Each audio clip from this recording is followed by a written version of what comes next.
साथियों नमस्कार। Advocate Narendra Joshi social media platform पर आपका स्वागत है। साथियों, आज इस स्पेशल वीडियो के अंदर हम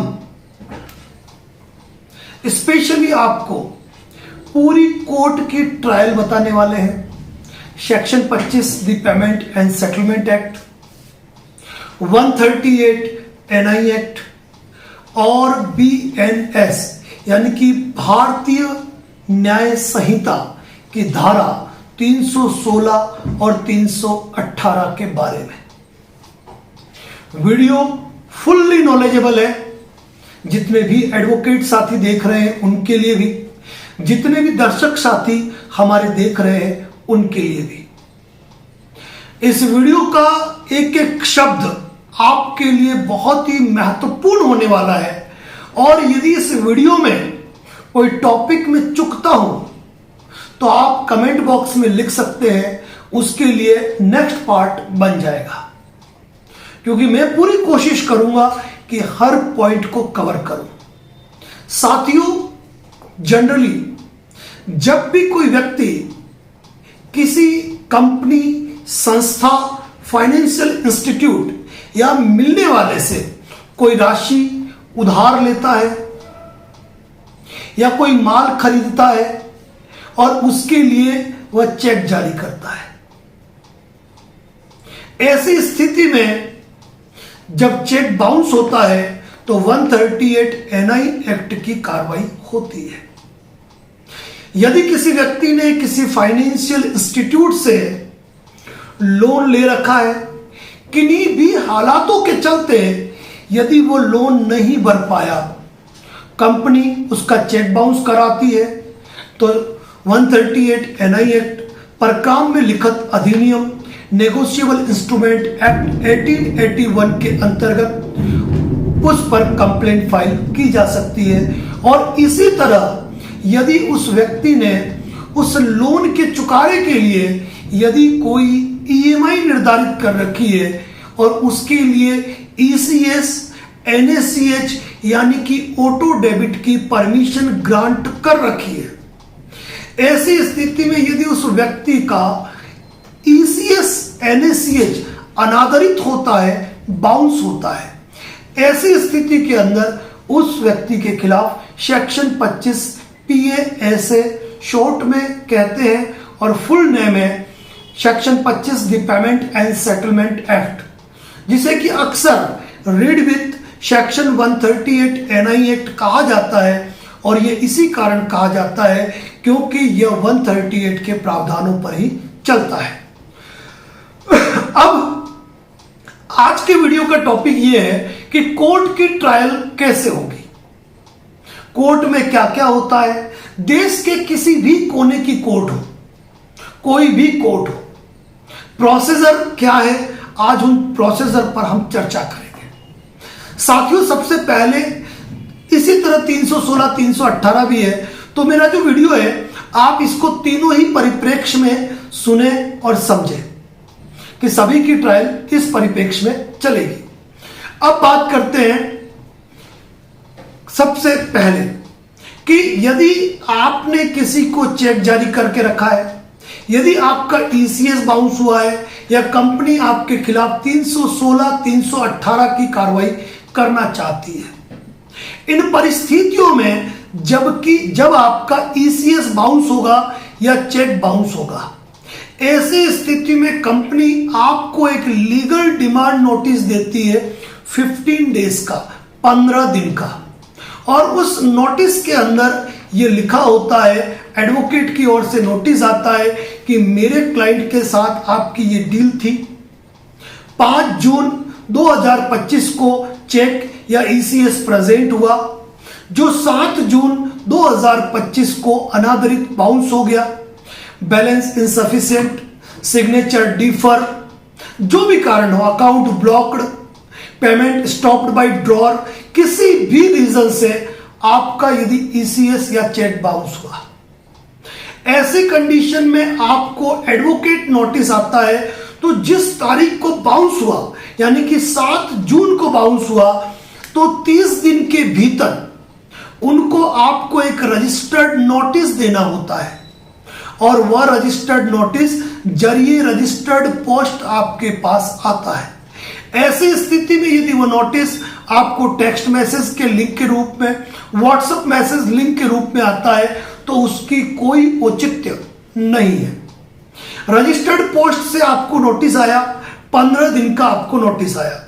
उन्होंने मान लीजिए कि 20 जून को नोटिस दिया और आपको नोटिस मिला 25 जून को।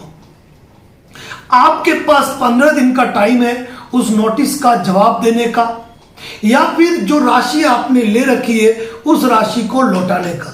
यदि आप राशि लौटाते हैं और राशि लौटाने के साथ में पेमेंट करने का स्क्रीनशॉट और नोटिस का जवाब यदि आप दे देते हैं कि इस तारीख को आपने ये नोटिस जारी किया, इस नोटिस की पालना में आपकी जो ईएमआई है 10,500 रुपए वह मैंने कंपनी को, व्यक्ति को बैंक अकाउंट में ट्रांसफर कर दी है और उसका जो स्क्रीनशॉट है या उसकी जो रसीद है मैं इसके साथ अटैच कर रहा हूं, तो ये मान के चलना कोई केस आपके खिलाफ फाइल नहीं हो सकता है। लेकिन ये नोटिस आपको एडवोकेट को भी देना पड़ेगा और कंपनी को भी।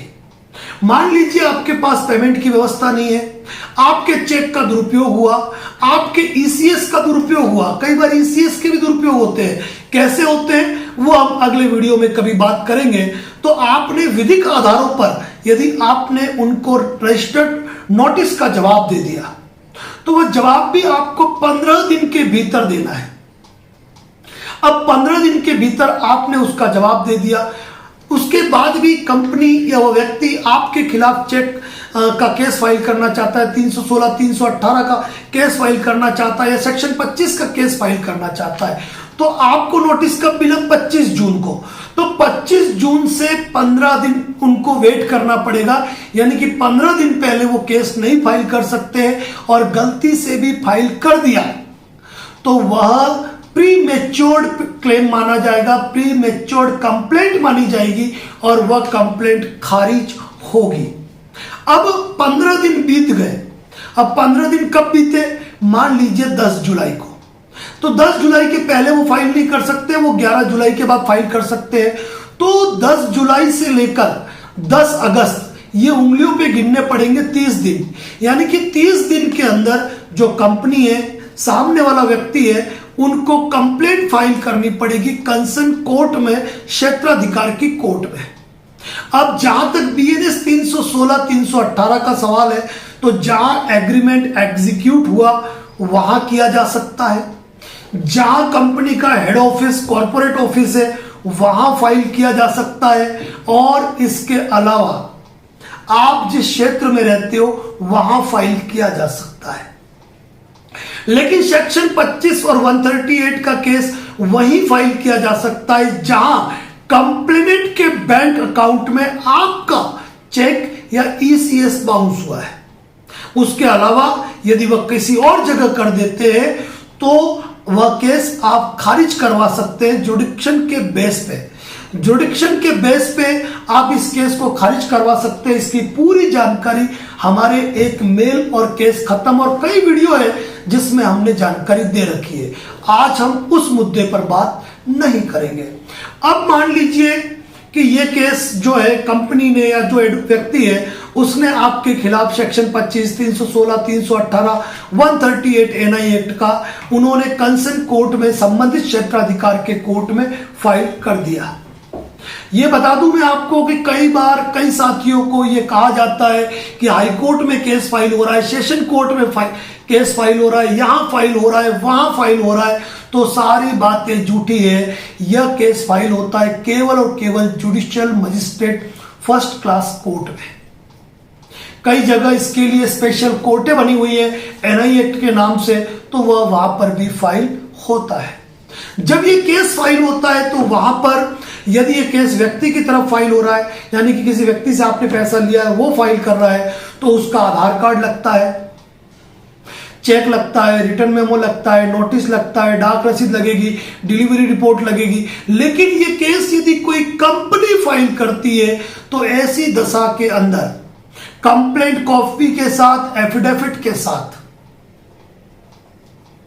कंपनी का रजिस्ट्रेशन सर्टिफिकेट, आपने लोन लिया है क्या प्रमाण है वो डॉक्यूमेंट, इसके साथ में POA यानी पावर ऑफ अटॉर्नी होल्डर जो है उसका डॉक्यूमेंट लगेगा, उसका आधार कार्ड लगेगा। किस बोर्ड ऑफ रेजोल्यूशन पर उन्होंने वो केस फाइल किया है वो रेजोल्यूशन की कॉपी भी पत्रावली में लगी होगी। इसके साथ आपके लोन लेने के दस्तावेज यानी कि लोन एप्लीकेशन फॉर्म और आपका एग्रीमेंट, इसके साथ में आपका सेक्शन 25 का अगर मामला है तो ECS रिजेक्शन फॉर्म यानी कि आपका ECS रिजेक्ट हुआ यानी कि अनादरण पत्र, जिसे हम सामान्य भाषा में मेमो कहते हैं और कंपनियां इसे R7 रिपोर्ट कहती है। इसके अलावा एडवोकेट ने जो आपको नोटिस भेजा वो नोटिस की कॉपी, पोस्टल रिसिप्ट्स आपको मिल गया, इसकी डिलीवरी रिपोर्ट्स, और अगर नहीं मिला तो रिटर्न आए हुए लिफाफे की कॉपी। इन डॉक्यूमेंट के साथ ये केस फाइल होता है। और इसके अलावा यदि आपने हमारा कल का वीडियो सुना होगा तो उसमें हमने बताया है कि आप कौन कौन से डॉक्यूमेंट्स कोर्ट में तलब करा सकते हैं, हमने पूरी जानकारी दी है। लेकिन आज उस मुद्दे पर नहीं जाएंगे, हम मुद्दे पे जाएंगे कोर्ट की ट्रायल पर। कोर्ट में जब ये केस फाइल होता है, कोर्ट सारे डॉक्यूमेंट को देखेगा, जुडिक्शन को देखेगा कि जुडिक्शन बन रहा है या नहीं बन रहा है। लिमिटेशन बने देखा जाएगा कि बाउंसिंग होने के 15 दिन का नोटिस दिया गया कि नहीं दिया गया, वह नोटिस 30 दिन के भीतर दिया गया कि नहीं दिया गया।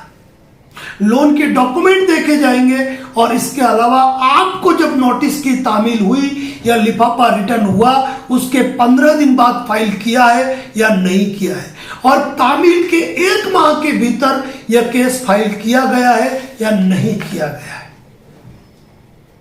यह सारी चीजें देखी जाती है।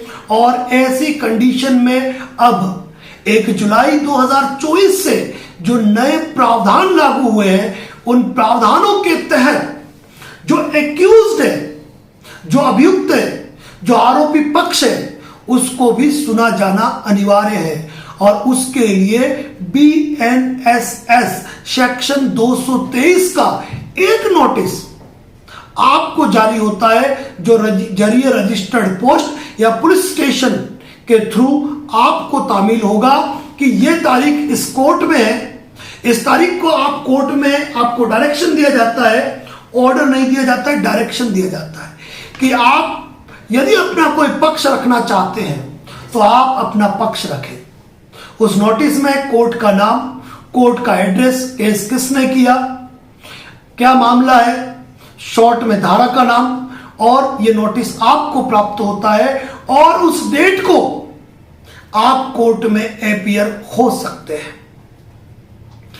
BNSS धारा 223 में यदि आप कोर्ट में उपस्थित होते हैं और यदि आप कोई वाजिब कारण रखते हैं, कोई लीगल पॉइंट ऑफ व्यू रखते हैं और कहते हैं कि कंपनी ने जो section 25 the payment and settlement 138 NI act या फिर BNS 316 318 के तहत जो कंप्लेंट कोर्ट में फाइल की है उसमें फॉल्स पॉइंट्स मेंशन किए हुए, गलत जानकारियां दी गई है। और यहां तक कि आपने कल का वीडियो देखा होगा तो मैंने ये भी बताया है कि सेक्शन 25 316 318 या 138 NI एक्ट का जवाब देते हुए यदि आपने अपनी विधिक प्रतिरक्षा में यदि नोटिस का जवाब देते हुए किन्हीं डॉक्यूमेंट की मांग की है या आपने कोई प्रायर नोटिस दिया हुआ है, आपको सेक्शन 25 316 318 या BNS 316 318 सॉरी रिपीट कर रहा हूं section 25 the payment and settlement act, भारतीय न्याय संहिता की धारा 316 318 या फिर 138 NI एक्ट के नोटिस प्राप्त होने पर भी यदि आपने नोटिस का जवाब देके यदि कोई प्रॉपर डॉक्यूमेंट की डिमांड की है जो आपकी विधिक प्रतिरक्षा कर सकते हैं, जो उस केस में सपोर्ट कर सकते हैं और आपका बचाव कर सकते हैं, यदि आपने इन नोटिसों के जवाब देने से पूर्व, उनके नोटिस आने से पूर्व यदि आपने कोई प्रायर नोटिस दे रखा है और उस प्रायर नोटिस में भी आपने डॉक्यूमेंट्स की डिमांड की हुई है, ऐसी स्थिति में आप प्रॉपर वे में आप एक एप्लीकेशन मूव ऑन कर सकते हैं प्री कॉग्निजेंस केस के स्टेज पर कि प्रसंज्ञान क्यों नहीं लिया जाए, कंपनी ने क्या कमियां रखी। अब यह डिपेंड करता है आपके डॉक्यूमेंट्स पे, और डॉक्यूमेंट्स इसीलिए मांगने चाहिए कभी भी आप रिप्लाई करते हैं तो उस टाइम। और यदि आप ये आपत्ति रखते हैं तो 99% ये मान के चलिएगा कि प्री कॉग्निजेंस में आपका जो केस है वो खारिज होगा। और यदि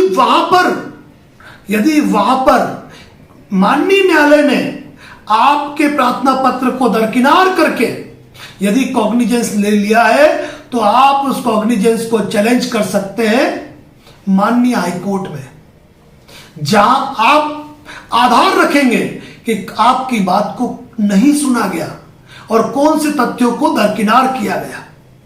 अब एक सवाल यह भी आता है कि सर क्या प्री कॉग्निजेंस नोटिस पर हमारा खुद का अपीयर होना जरूरी है? तो मैं कहना चाहूंगा बिल्कुल नहीं। आपके प्री कॉग्निजेंस नोटिस में यदि 1000 किलोमीटर दूर कोई केस फाइल किया हुआ है तो आप वहां के वकील को हायर करते समय आप अपना वकालतनामा और अपनी तरफ से प्रेजेंटेशन के लिए आप आधिकारिक कर सकते हैं वहां के वकील साहब को, और आपके बेस पर आपके एडवोकेट अपने सिग्नेचर से वह आपकी तरफ से पैरवी कर सकते हैं। यह ध्यान रखिएगा। और यदि आपने सेक्शन 25 का प्रॉपर जवाब दिया है, 316, 318 का प्रॉपर जवाब दिया है, यदि आपने सेक्शन 138 का प्रॉपर रिप्लाई दिया है, यदि आपने किन्हीं डॉक्यूमेंट की डिमांड की है, उसके बावजूद यदि प्रसंज्ञान यानी कि कॉग्निजेंस लिया जाता है तो आप उसको चैलेंज कर सकते हैं हाईकोर्ट में, यह आपका अधिकार है। अब हाईकोर्ट में चैलेंज करेंगे, सबसे पहले प्रोसीडिंग स्टॉप हो जाएगी, लेकिन आगे क्या होगा मैं उन चीजों पे अभी नहीं जाऊंगा हाईकोर्ट वाले मैटर पे, क्योंकि मैं आज ट्रायल कोर्ट पे चलना चाहता हूं। अब मान लीजिए प्री कॉग्निजेंस पे आप नहीं जा पाए और कॉग्निजेंस ले लिया गया। कॉग्निजेंस लिए जाने पर आपको कोर्ट की तरफ से समन आता है। समन, एक बात और कहना भूल गया, वो भी सुन लीजिए कि यदि आप डेट ऑफ हियरिंग यानी कि आप अपीयर हो गए और प्री कॉग्निजेंस स्टेज पे जाके कहते हो कि श्रीमान इन्होंने जो है सेक्शन 25 का लगाया है और मेरे पास पेमेंट की व्यवस्था है, ये कैश पेमेंट में जमा कराना चाहता हूं, कंपनी वाले ना नहीं कह सकते हैं, क्योंकि माननीय सुप्रीम कोर्ट का इस मामले में एक नजीर है कि कोई व्यक्ति यदि फर्स्ट हियरिंग पर उपस्थित होकर यदि वो पेमेंट जमा कराता है तो ऐसी स्थिति में केस का निस्तारण होगा। यही स्थिति समन पे भी रहेगी, लेकिन यह है कि आप कंपनी में जमा करा के रसीद पेश करो, ये नहीं, आप कोर्ट में जाइए क्योंकि मामला कोर्ट में आ चुका है, ध्यान रखिए। अब मान लीजिए समन आ गया और आप समन पर भी नहीं जा पाए। कई लोग कहते हैं कि कोर्ट का समन आ गया और समन पे आप नहीं पहुंचे तो ये कोर्ट की अवमानना मानी जाएगी। तो मैं यहां पर आप लोगों को स्पष्ट कर देना चाहता हूं कि किन्हीं विषम परिस्थिति और आर्थिक हालातों के चलते यदि कोई ऐसा आधार है कि आप नहीं जा पाए, 1000 किलोमीटर दूर कोर्ट है, तो कोई दिक्कत नहीं है, बेलेबल वारंट जारी होगा। बेलेबल वारंट में भी कुछ नहीं, पुलिस का एक जवान आपके पास आएगा, आपको बताएगा भी कोर्ट में आपका ये बेलेबल वारंट है, 5000 का जमानत मुचलका है, तो इसका मतलब ये नहीं 5000 रुपए आपको जमा कराने हैं। पुलिस वाला आएगा, आपको साइन करवाएगा, आपके घर में किसी व्यक्ति के साइन करवाएगा और वो वारंट जो है वो भेज देगा कोर्ट में। इस स्थिति पर भी आप कोर्ट में जाकर अपनी जमानत करवा सकते हैं। बेलेबल वारंट नहीं आया, अरेस्ट वारंट आया, ऐसी स्थिति में भी जाकर आप कोर्ट में जमानत करा सकते हैं। नहीं पहुंच पाए, मफरूरी वारंट जारी हो गया, स्थायी वारंट जारी हो गया, ऐसी स्थिति में भी सेम डे कोर्ट से जमानत मिलती है, जिसमें आपको चिंता करने की आवश्यकता नहीं है। अब आते हैं हम ट्रायल पे। चाहे आप समन पर गए, चाहे आप बेलेबल वारंट पे गए, चाहे आप अरेस्ट वारंट पे गए, आप कोर्ट में गए, आपके वकील साहब ने आपकी बेल एप्लीकेशन लगाई, आपकी बेल हो गई। बेल होने के बाद मामला जाता है, पत्रावली जाती है चार्ज में गई, और चार्ज में आपको चार्ज सुनाया जाता है कि फलाना कंपनी ने, फलाना व्यक्ति ने आपके खिलाफ कंप्लेंट फाइल की है, ये मामला है। इस मामले में आप क्या कहना चाहते हैं? जनरल बात है, मुझे फंसाया गया है, मैं ट्रायल चाहता हूं और आपको मिलेगी ट्रायल, यानी कि अब कोर्ट की ट्रायल चालू होगी। अभी तक कुछ नहीं हुआ है, कोर्ट की ट्रायल चालू होगी। अब ऐसी स्थिति में आपका सबसे पहला काम होना चाहिए, जो आप लोग नहीं करते हो, कि कंपनी ने या किसी व्यक्ति ने कोर्ट में जो भी फाइल पेश की है, आपको उसकी सर्टिफाइड कॉपी पूरी निकालनी चाहिए, फ्रंट पेज से लेकर लास्ट पेज तक। याद रखना, कोई भी कंपनी हो गई, कोई भी कंपनी, आपका बचाव, आपकी प्रतिरक्षा उसी फाइल के अंदर मौजूद है, यह ध्यान रखिएगा। हम जिरा में क्रॉस एग्जामिनेशन में 200 क्वेश्चन बना लेते हैं, हम केस के मैटर में 4 एप्लीकेशन मूव कर देते हैं, लेकिन वो सारी चीजें जो होती है ना, वो केवल और केवल उस कंप्लेंट और डॉक्यूमेंट में छुपी होती है, और बस नजर पार की चाहिए कि आप कौन से लेंस से उसको देखते हैं, किस नजरिए से आप उस फाइल को पूरी तरीके से देखते हैं, यह आप पर डिपेंड करता है। अब चार्ज सुना लिया साहब, चार्ज हो गया, उस चार्ज पे भी आप अपियर नहीं हुए तो थ्रू एडवोकेट भी चार्ज सुना दिया जाता है। हर हियरिंग पे आपका जाना आवश्यक नहीं होता है, यह भी आप सुन लीजिए, क्योंकि लोग कहते हैं हर तारीख पे कोर्ट जाऊंगा। आप केवल अपने एडवोकेट के टच में रहें।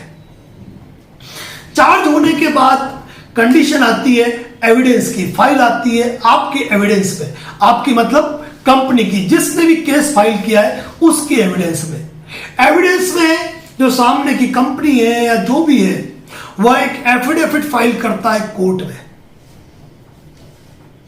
एफिडेविट में जो कंप्लेंट में लिखे गए तथ्य थे, उन सारे तथ्यों को बताया जाता है और एक रिटन एफिडेविट कोर्ट में फाइल होता है, और उस रिटन एफिडेविट की कॉपी मिलती है आपके एडवोकेट को। उसके बाद फाइल जाती है मुख्य परीक्षा, चीफ एग्जामिनेशन, यानी कि जो कंप्लेनेंट है उनके एडवोकेट, जो पीओए यानी पावर ऑफ अटॉर्नी होल्डर, या जो कंप्लेनेंट है, उनको कोर्ट में एपियर करेंगे और वहां पर शपथ दिलाई जाती है, जो आपने फिल्मों में सुना होगा कि मैं शपथ लेता हूं, जो कहूंगा सच कहूंगा, और फिर डॉक्यूमेंट एग्जिबिट होते हैं। लेकिन जहां तक मैं देखता हूं कोई भी कंपनी केवल और केवल पावर ऑफ अटॉर्नी होल्डर का एक डॉक्यूमेंट लगाती है, एक आध कोई लोन का डॉक्यूमेंट लगा दिया, चेक रिटर्न मेमो, नोटिस और डिलीवरी रिपोर्ट। सेक्शन 25 के मैटर में वही चीजें, चेक हट जाएगा, उसकी जगह मेमो आ जाएगा, R7 रिपोर्ट आ जाएगी। 316, 318 में केवल और केवल वो एग्रीमेंट पेश कर देते हैं, ज्यादा कोई डॉक्यूमेंट पेश करते नहीं है। अब वो चीफ एग्जामिनेशन के अंदर एग्जिबिट P1, P मतलब प्रोसिक्यूशन जो है, P1, P2, P3, P4, P5, P6 जो भी डॉक्यूमेंट पेश करते हैं उन पे एग्जिबिट मार्क करते हैं। ऐसी कंडीशन में आपके जो एडवोकेट्स है, वह एडवोकेट्स वाजिब आधारों पर उस चीफ एग्जामिनेशन ऑफ चीफ पर भी आपत्ति ले सकते हैं। किन किन पॉइंट्स पर ले सकते हैं कि कोई डॉक्यूमेंट उन्होंने फोटोकॉपी पेश किया, ओरिजिनल पेश किया ही नहीं, कोई डॉक्यूमेंट ऐसा पेश किया जिस पे क्वेश्चन मार्क लगा हुआ है, कोई डॉक्यूमेंट ऐसा पेश किया जिसकी कोई लीगल ग्रेविटी नहीं है, कोई डॉक्यूमेंट ऐसा पेश किया जो पढ़ने में ही नहीं आ रहा है। बहुत सारे आधार हो सकते हैं, बहुत सारे आधार, उनके आधार पर वो चीफ एग्जामिनेशन करते हैं। एग्जामिनेशन ऑफ चीफ में एग्जिबिट मार्क करते हैं। और वहां यदि आपके वकील साहब ने यदि ऑब्जेक्शन लगा दिया कि भाई इसमें तो नोटिस की डिलीवरी रिपोर्ट ही नहीं है, रिटर्न लिफाफा है तो लिफाफा रिकॉर्ड पे ही नहीं है, नोटिस की जो डिलीवरी रिपोर्ट्स है उस डिलीवरी रिपोर्ट्स के अंदर ऑलरेडी आइटम डिलीवर्ड बताया ही नहीं गया है, आइटम डिस्पैच नहीं आ रहा है, कई चीजें मिलती है। मतलब मैं यही कहता हूं कि फाइल को यदि अच्छे से गौर करो ना, वहीं पे आपका मामला अटक जाएगा और आपके एडवोकेट पहली एप्लीकेशन मूव कर सकते हैं वहां पर। एप्लीकेशन मूव ऑन की, उस एप्लीकेशन पे सामने वाला जो है वो रिप्लाई देगा, दोनों के आर्ग्यूमेंट होंगे, फिर उस एप्लीकेशन पर डिसीजन होगा और इसी तरह एक एक एप्लीकेशन पे डिसीजन होने में 3-3, 4-4, 6-6 हियरिंग चली जाती है। अब एग्जामिनेशन ऑफ चीफ हो गई, मुख्य परीक्षा हो गई। अगली बार आपके एडवोकेट्स को मौका मिलता है सामने वाले जो कंप्लेनेंट है उनको क्रॉस एग्जामिनेशन करने का। क्रॉस एग्जामिनेशन में उनको राइट है कि उस कंपनी के मैटर में और उस लोन के मैटर में एक एक चीज का सवाल जवाब कर सकते हैं वो पार्टी से, और इस दौरान वो उन समस्त तथ्यों को निकाल सकते हैं जो उस फाइल में मिस पॉइंट है। अगर आपके वकील साहब को लगता है कि इन्होंने बैंक स्टेटमेंट पेश नहीं किया जहां पर आपका ईसीएस बाउंस हुआ है, तो वह स्टेटमेंट भी रिकॉर्ड पर मंगवा सकते हैं। कंपनी का रजिस्ट्रेशन सर्टिफिकेट नहीं किया, कंपनी का रजिस्ट्रेशन सर्टिफिकेट मंगा सकते हैं, लैंडिंग पॉलिसी मंगा सकते हैं, एग्रीमेंट मंगवा सकते हैं, रीशेड्यूल लेटर, स्टेटमेंट मंगवा सकते हैं। R7 रिपोर्ट यदि असल नहीं है तो उस पर भी ऑब्जेक्शन जा सकता है। ऐसी ढेरों चीजें हैं, लेकिन वो चीजें डिपेंड करती है किस पे? फाइल पे। अब अगर आपके एडवोकेट ने जीरा करते हुए, जीरा को रिजर्व रखते हुए एक एप्लीकेशन लगा ली और ढेरों डॉक्यूमेंट की एप्लीकेशन लगा दी कि भाई इस मैटर में नेचुरल जस्टिस के लिए हमें इन डॉक्यूमेंट की आवश्यकता है, कृपया न्यायालय ये दस्तावेज कंप्लेनेंट से मंगवाए। एप्लीकेशन की कॉपी मिल गई आपके एडवोकेट्स, कंपनी या फिर कंप्लेनेंट के एडवोकेट्स को। अब ये डॉक्यूमेंट मंगवाने हैं। अब कंपनी का जो एडवोकेट्स है वो अगली तारीख पे अपना जवाब पेश करेगा और वो कहेगा कि matter section 25 the payment and settlement act का है, मैटर बीएनएस 316 318 का है, मैटर 138 एनआई एक्ट का है। ये डॉक्यूमेंट केवल और केवल लिंगर ऑन करने के मकसद से मंगाए जा रहे हैं।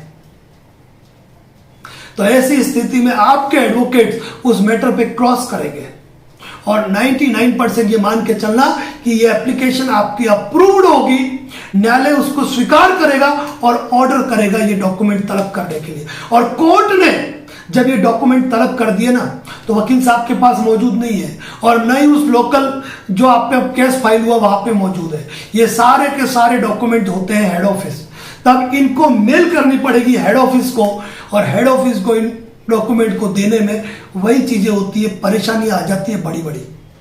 इतनी आसानी से देते नहीं है क्योंकि लैंडिंग पॉलिसी रिकॉर्ड पे आ रही है, कंपनी के आर्टिकल एंड मेमोरेंडम रिकॉर्ड पे आ रहे हैं, कंपनी के बोर्ड ऑफ डायरेक्टर की डिटेल रिकॉर्ड पे आ रही है, और कौन कौन से दस्तावेज आ सकते हैं यह डिपेंड करता है आपके लोन पर।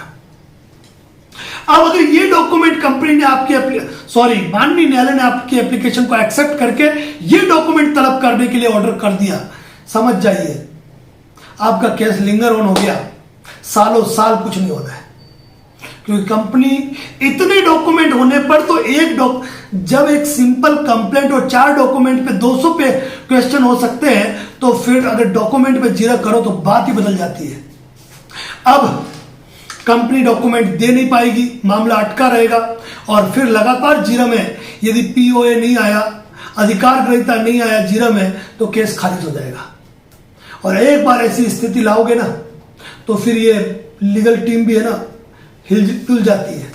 अब यहां पर मान लीजिए कि आपकी एप्लीकेशन जो है वो स्वीकार नहीं हुई, आपकी एप्लीकेशन स्वीकार नहीं हुई, आपकी एप्लीकेशन खारिज हो गई, तो आपको हाईकोर्ट जाने की जरूरत नहीं है।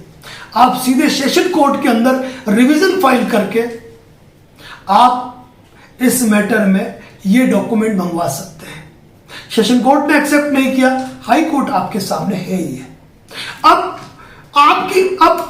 वापस कोर्ट की ट्रायल पे आ जाते हैं। मान लीजिए कि क्रॉस एग्जामिनेशन पूरा हो गया। क्रॉस एग्जामिनेशन पूरा होने के बाद जो फाइल आती है वह आती है बयान मुलजिम में, यानी आपके बयान नोट किए जाएंगे सीआरपीसी 313 और बीएनएसएस के अंतर्गत, यानी कि आपको क्या कहना है। यानी कोर्ट ये पूछेगी कि कंपनी ने आपके खिलाफ सेक्शन 25, 316, 318 या फिर 138 फाइल किया है और आपके खिलाफ ये आरोप फाइल किए हैं, आपको क्या कहना है। आप कहेंगे झूठ है, झूठ है, गलत है, गलत है, और अपने डिफेंस की 4 लाइनें आप बताओगे और फिर आपको पूछा जाएगा कि क्या आप साक्ष्य प्रतिरक्षा पेश करेंगे, क्या आप अपना डिफेंस एविडेंस फाइल करेंगे, और आप कहेंगे यस। और जब आप अपना डिफेंस एविडेंस पेश करते हैं तो इस केस में अपने गवाह आप खुद बन जाते हैं, अपने गवाह आप खुद बन जाते हैं। और ऐसे मामले में आप जो कहोगे वो भी एग्जामिनेशन इन चीफ होगा, मुख्य परीक्षा होगी। आप क्या कहना चाहते हो, आपकी स्टोरी को लेखबद्ध किया जाएगा, आप कोई डॉक्यूमेंट पेश करोगे तो वह एग्जिबिट D1 करके कोर्ट में मार्क होंगे। और अब क्लेमेंट कंपनी का एडवोकेट आपसे क्रॉस करेगा, आपसे क्रॉस करेगा, जहां आपका प्रायर नोटिस, आपके सेक्शन 25 का रिप्लाई, आपका क्या क्या बचाव बिंदु है, उन तथ्यों पे आप मजबूत रहते हुए अपने बयान देंगे। इसके अलावा यदि आप चाहें तो आप कंपनी के किसी और व्यक्ति को तलब करवाना चाहो तो कोर्ट में तलब करवाने की एप्लीकेशन लगा सकते हो। आप यदि पोस्ट मास्टर को तलब करना चाहो, क्योंकि डाउटफुल है नोटिस डिलीवर हुआ या नहीं, तो आप उनको तलब करा सकते हो। यदि आप बीएनएस 316, 318 में आपको कहीं लगता है कि 138 के अंदर या फिर ईसीएस मैंडेट के अंदर कि आपके फर्जी सिग्नेचर है, आपके सिग्नेचर नहीं है, तो आप वहां विधि विज्ञान प्रयोगशाला में आप एप्लीकेशन लगा सकते हो हस्ताक्षर की भी। बहुत से अधिकार है, बहुत से आपके पास विकल्प है। डिफेंस एविडेंस पूरी होने के बाद फाइल जो जाएगी वह जाएगी फाइनल आर्ग्यूमेंट, जहां न कंपनी का काम है न फिर आपका काम है। आप दोनों के एडवोकेट्स होंगे और दोनों के एडवोकेट्स अपने तथ्य, अपने अपने जजमेंट और अपने अपने पक्ष की बात रखेंगे और फिर मजीद बहस और मामला जाता है डिसीजन पे।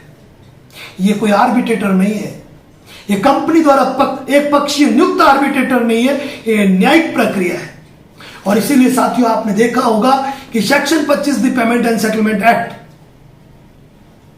और बीएनएस 316, 318 या फिर 138 एनआई एक्ट के अंदर जब तक ये ट्रायल चलती है ना, एक लंबा वक्त गुजर जाता है और कंपनियां या पार्टियां जो होती है वो आ जाती है सेटलमेंट पर। सेटलमेंट होता है और केस में राजीनामा फाइल होता है। कंपनी जब चाहे उस प्रकरण को विड्रॉल कर सकती है, ये उसका अधिकार है। सेक्शन 25, 138 एनआई एक्ट में मैक्सिमम 2 साल सजा का प्रावधान है और जो अमाउंट है उससे दुगुने तक की राशि, दुगुने तक का अधिकार कोर्ट के पास सुरक्षित है। और यहां पर यदि आपको सजा हो भी जाती है तो आपको जेल नहीं भेजा जाता है, अपितु सजा सस्पेंशन की एप्लीकेशन लगती है और आपको 30 दिन का टाइम मिलता है अपना बचाव करने का, यानी कि अपील फाइल करने का। और आप अपनी अपील फाइल करते हो और मामला चलता है सेशन कोर्ट में। अब सेशन कोर्ट में क्या होगा इस बारे में, या जो एप्लीकेशन आपने हाई कोर्ट में मूव की उनमें क्या होता है उस बारे में अगले किसी वीडियो में चर्चा करेंगे, क्योंकि ये चर्चा आज लंबी हो चुकी है, करीब 35 मिनट का वीडियो बन चुका है। लेकिन महत्वपूर्ण बात कहना चाहूंगा वो ये कहना चाहूंगा कि सेक्शन 25 हो या 138 एनआई एक्ट, 316, 318 हो, इन तीनों ही मामलों में आप एक अच्छे वकील के माध्यम से अपनी प्रतिरक्षा कर सकते हैं। सेक्शन 25 और 138 एनआई एक्ट पर पहली हियरिंग पर भी आप उपस्थित होकर राशि का भुगतान करके केस खत्म करवा सकते हैं। साथियों, advocate Narendra Joshi and platform पर पूरी कोशिश की जाती है कि हम आपको वास्तविक तथ्यों से अवगत कराएं। कई यूट्यूब चैनल पे बताया जाता है कि इनको इतने समय के लिए जेल भेज दिया गया, तो ये बातें गलत बताई जाती है। ये बात अलग है कि आप बार बार बेल जंप करा रहे हो, आपका कंडक्ट गलत है, तो बात अलग है, बाकी ऐसा कुछ भी नहीं है। साथियों, इसी प्रकार के update advocate Narendra Joshi YouTube channel पर आते रहते हैं। यदि चैनल पर नए तो सब्सक्राइब जरूर करें और फॉलो जरूर करें। इसी के साथ जय हिंद, जय भारत।